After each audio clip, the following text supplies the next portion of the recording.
All right, hello everyone. This week we will discuss selection and development, which focuses on how police departments select and develop their officers. So for a while now, at least about 10 years at least, if not a little longer even, police departments have been having trouble recruiting, hiring, and retaining officers. But the debate about who should be selected, how they should be selected, what characteristics should be given the most weight. Like this is not a new topic. This is a topic um, that's been discussed in policing for a very, very long time. One of the words that you hear constantly used, you hear uh, police chiefs on TV talk about it. You hear is they want to hire qualified, quality officers. So, what's a quality officer? What does that mean? What does quality mean? Well, I guess it probably depends on who you ask. Okay. Now, probably for sure, there's probably some similarities of some qualities with what people, would say. Like most people, a lot of people would probably name some of the same things, right? But quality is really it's a vague word. Like, what does quality mean? Okay, so think about the word quality in other context. Okay, what does quality mean there? Are there levels of quality like based on other factors such as price? Okay, is something's quality dependent on something else like price? Right? Is something uh, good quality for the price? Well, is that quality? Is something just because it's expensive, does that make it better quality? Right? What does quality mean? Um, so, in a policing context, does quality mean the same thing when there are few openings versus when there are many openings and the department is shorthanded? Right? Does quality mean the same thing then? Um, but then the other issue also is like what characteristics are the most important? Like what are we looking for as a police department? What do recruits have to have? What are things that are nice to have? Right? What's the most important thing? What are mandatory things? Like what do we actually have to have in a police officer in order to hire them into our department? Right? Everybody says they want quality, but like what is that? What does that really mean? So, when you're talking about police hiring practices, one of the biggest influences are civil service requirements. And these requirements are non negotiable. Okay? The police department does not create them, but the police department has to adhere to them. So, civil service, not only do they control who can be hired, um, but in some cases also, these civil service protections make it difficult to remove problem officers as well. So civil service requirements are very, very integral into this police hiring practice and what they do. Um, and one of the issues with um, hiring practices, and it's persistent with police and other agencies, not just police, whether or not does the selection process screen in candidates or does it screen them out? Okay, so screening out is the process where you remove candidates that are unqualified. Okay, removes them. So you're left with a group of candidates that are all at least minimally qualified. Okay, so this kind of process often um, leads to mediocre candidates that you're selecting officers from. Screening in, on the other hand, is the process of identifying the best candidates from the applicant pool and then selecting from them. So you're selecting already from the best that are in the pool. So, I mean, that obviously sounds like the best practice for selecting police officers, right? But many police departments still screen out rather than screening in. And some of that has to do with qualifications that are set forth in civil service requirements. All right, so let's talk about the process. So, first, we have to talk about recruitment. Okay, this is the first step in the selection process, getting qualified candidates to apply for the job. Now, in the last decade or so, police agencies have been really having much more difficulty getting qualified candidates because it seems that the pool of people who meet the minimum standards is getting smaller. Okay, so for example, More people seem to have criminal records, misdemeanor type records. They have to be financially stable, and the people that can pass physical fitness standards is smaller. So you have fewer people. You have more people with past criminal records. You have more people that are less financially stable, and you have more people or fewer people that can pass physical fitness standards. Drug use and drug use and DWIs have increased among those who have been applying for police officer jobs. Also, people now have much more credit card debt than they've had in years past.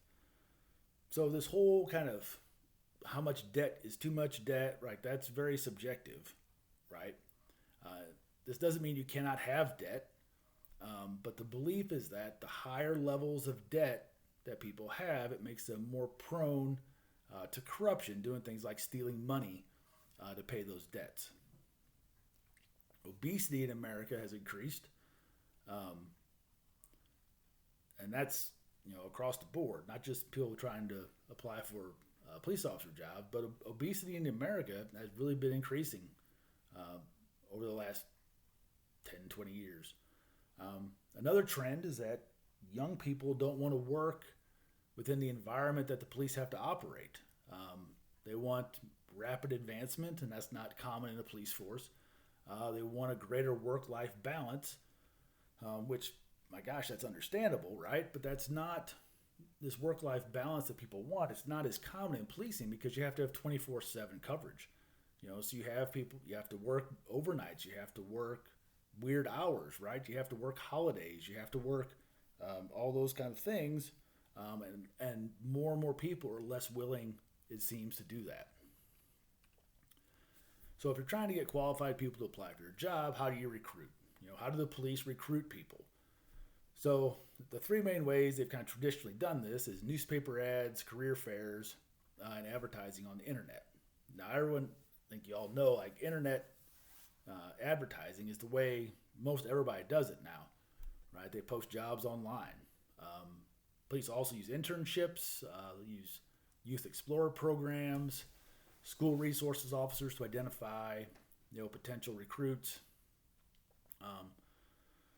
And the main groups that they've targeted for recruitment are those that have previous police experience, college graduates, racial and ethnic minorities, and women. Police have really been trying to recruit racial and ethnic minorities and women for many years. And really, now they've had some more success, right? There are more minorities and more women in policing now than ever. But not the type of success that they've been wanting. Okay, so there's always this, well, why, right? They're putting all this effort into trying to recruit them. Why? Well, there's lots of reasons why that are outside kind of the purview of this particular chapter. But for purposes of this chapter, these traditional methods of recruitment may not be the most effective ways to recruit minorities and women because they don't really address the reasons why the police have difficulty accessing and recruiting from these particular groups. So to specifically recruit minorities and women, the police have to develop specific strategies that target those groups specifically.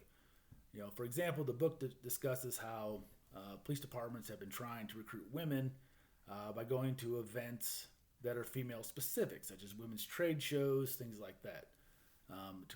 To recruit minorities, the police may need to partner with organizations such as the NAACP to assist them in identifying and recruiting qualified applicants. My gosh, I can't talk tonight. All right, so once agencies have recruited people to apply, the next step is selection, or how the agencies decide who they're going to hire. So agencies normally use a variety of different methods to assess a candidate's suitability. Okay, it's not just one particular thing. There's a whole battery of things that they do, but whatever standards they use, those standards have to be valid and have to be reliable. So validity is the degree to which the measure actually assesses the attribute that it's designed to measure. Okay, and then reliability is the ability of that measure to achieve consistent results over time. Okay, so assessments must be reliable and valid to ensure that what they're assessing is actually job related and to ensure they don't have a disparate impact on one group over another. So, an assessment measure, even if it's not intended to be discriminatory, can have a legally disparate impact if the selection from a particular group is less than 80% of the most successful group. Okay, or they call that the 4/5 rule. Okay, an exception to this rule is if the measure can be proven to be related to on-the-job performance. If it can be proven to be directly related to job performance, those are known as bona fide occupational qualifications. And if it can be proven that it's one of those, then the 4/5 rule doesn't necessarily apply.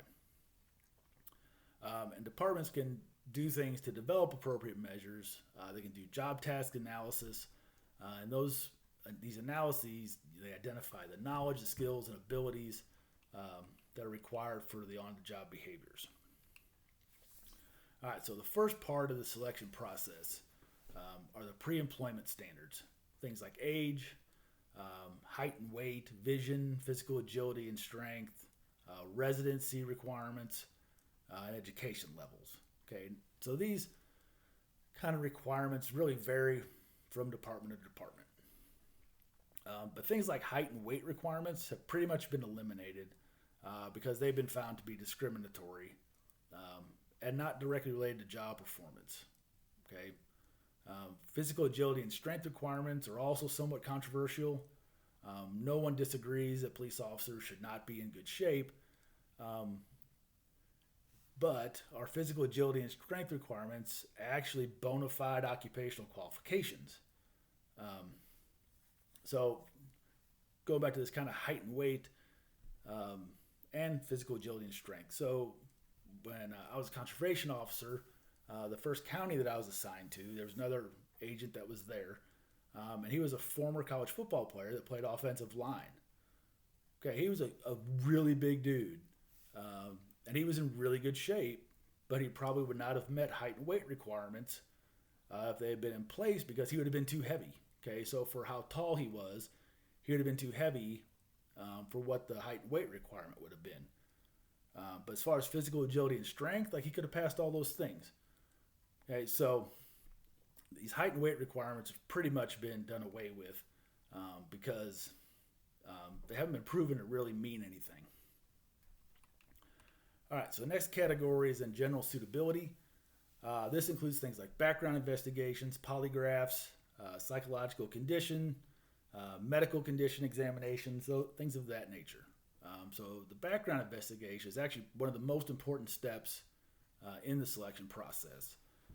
This is where the department finds out a lot about who the candidate actually is through interviews with people that they know from their past, things like they run a criminal record, they investigate their history of drug use.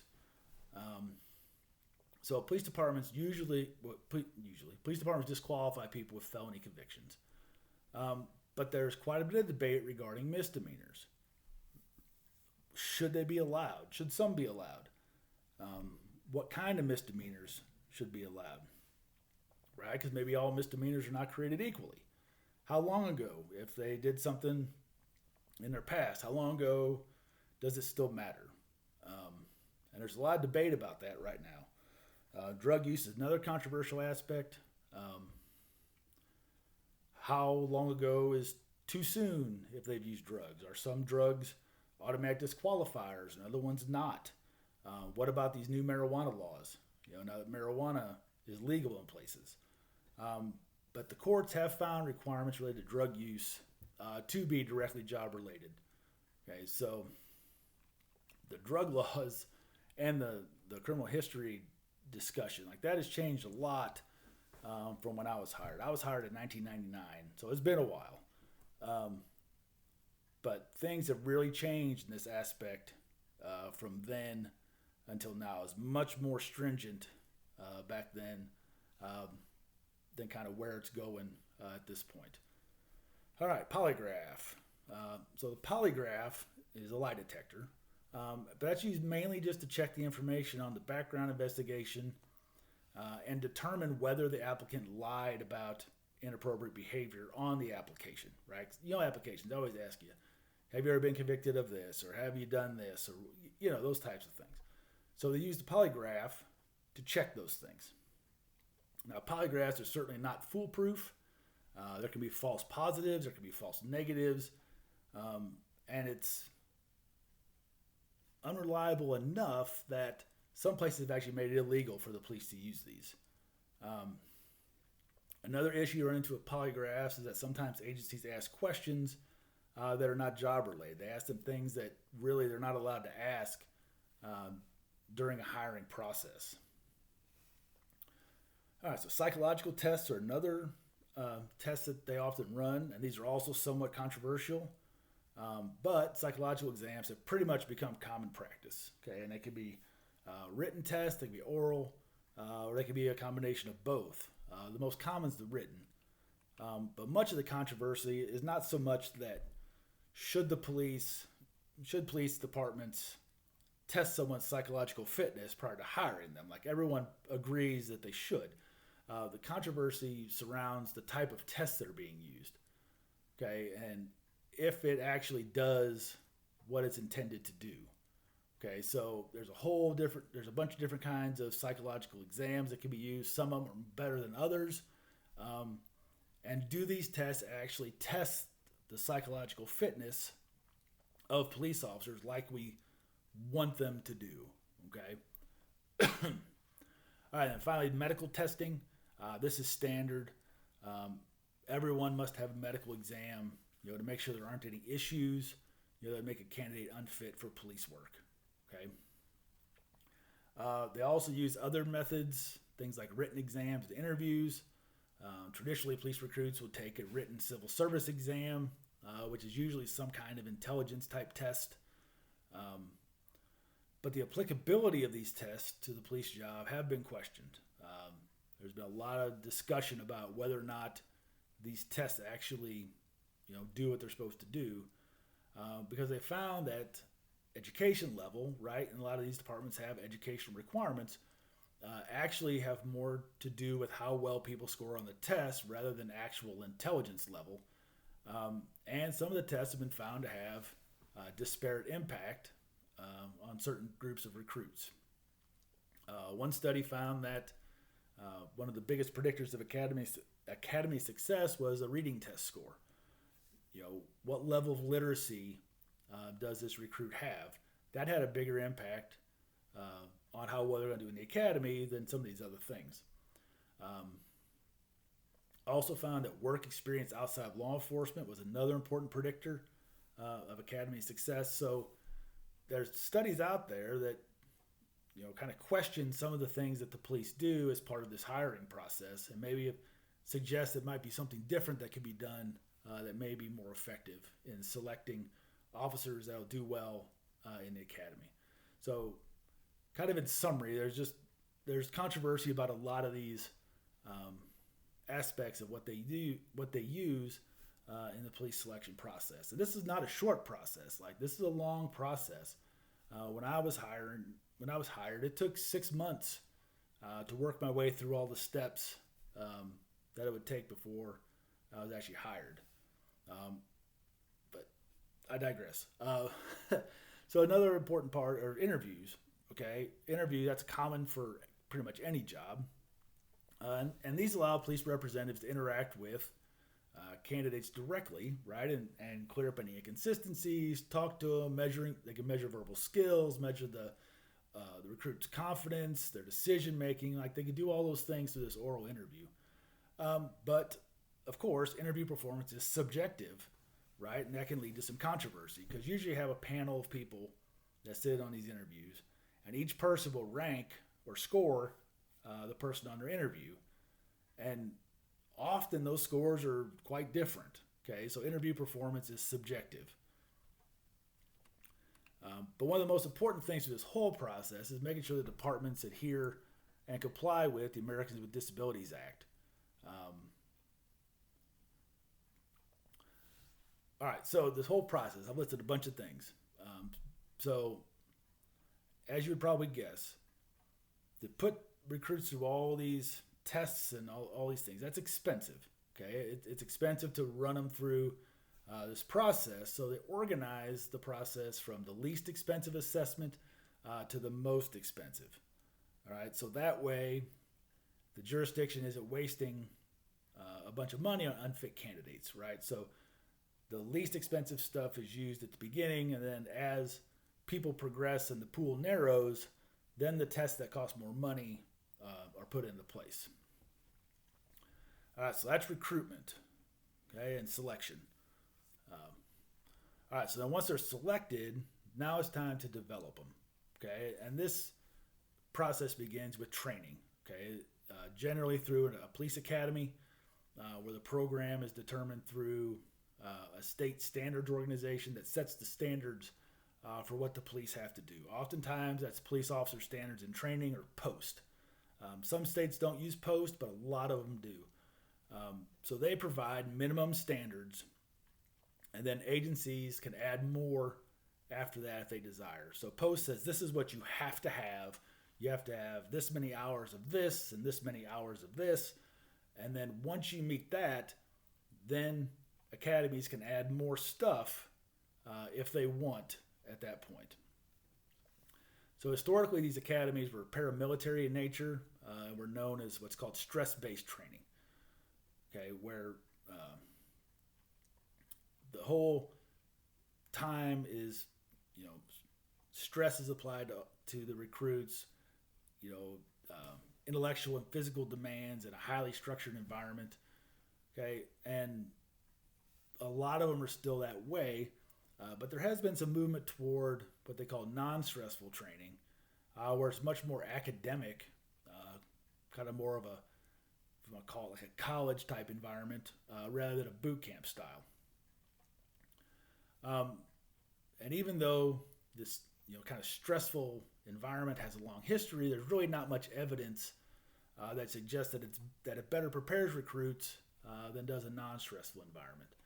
A lot of places still stick with that. It's been that way for a long, long time.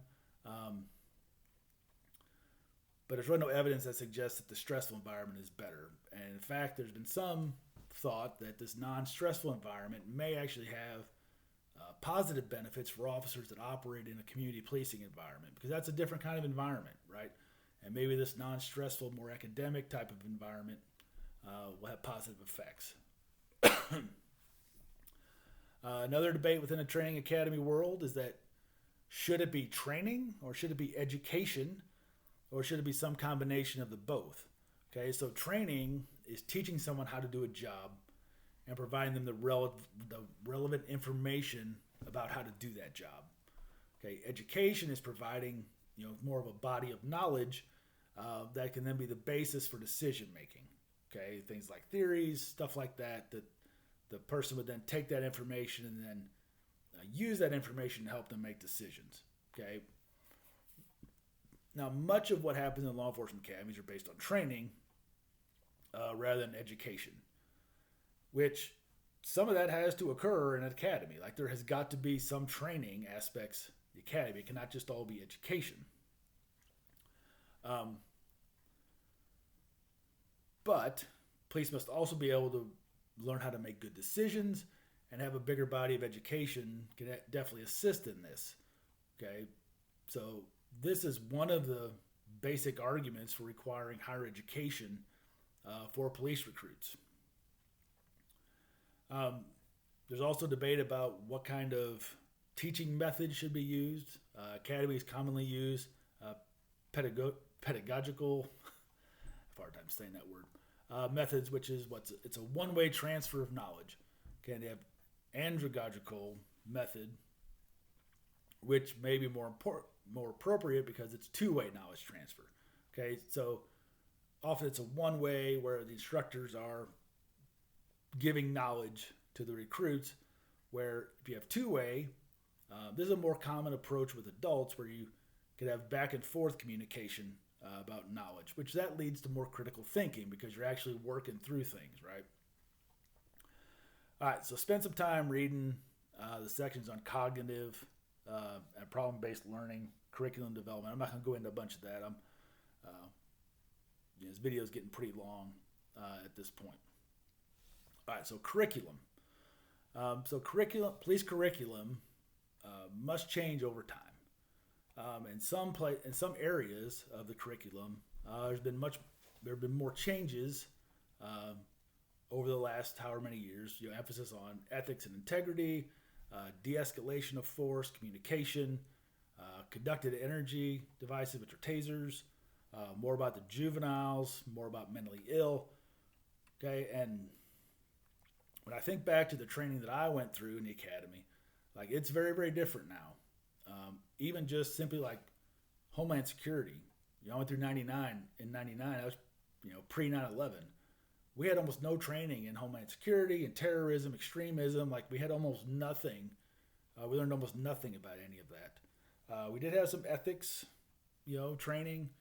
We had a little bit of de-escalation of force, but it was mostly defensive tactics and things like that. There was very little talk of how to de-escalate things. The training for juveniles was almost just like, hey, call a juvenile officer.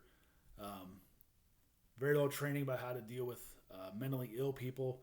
So the curriculum of these academies has really evolved over the last 20-something years to include a lot more of these important aspects about things like how to deal with people who are mentally ill. All right, so how effective is recruit training, right? Because that's really what's important. You're putting them through all this training. It's costing all this money. How effective is it? Well, agencies have to continually assess that, right? They need to continually assess whether their training academies are effective. And there's a lot of ways to do that. They survey recruits, do an evaluation of what occurs once those recruits leave the academy. They also evaluate why do recruits leave during the academy. Why do they leave the department during their field training? Why do they leave during their first year?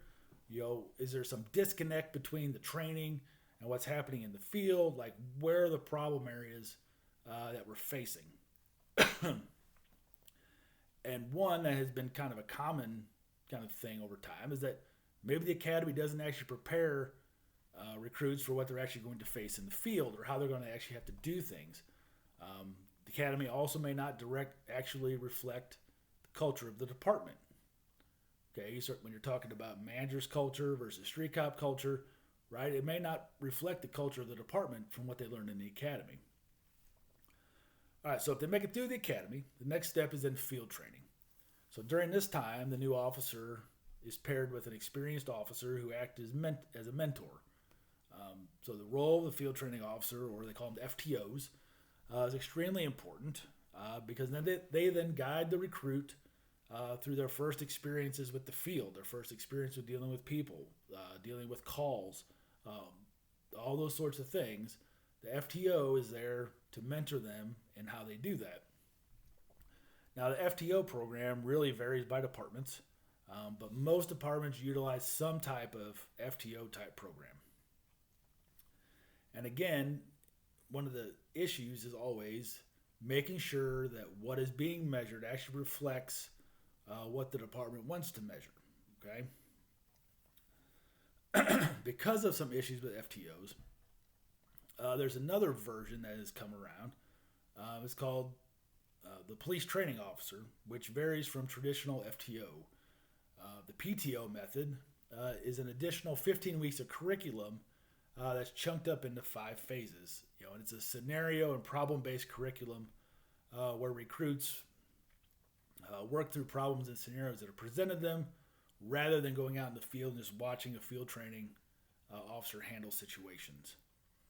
All right, I'm going to stop here. This video is getting long.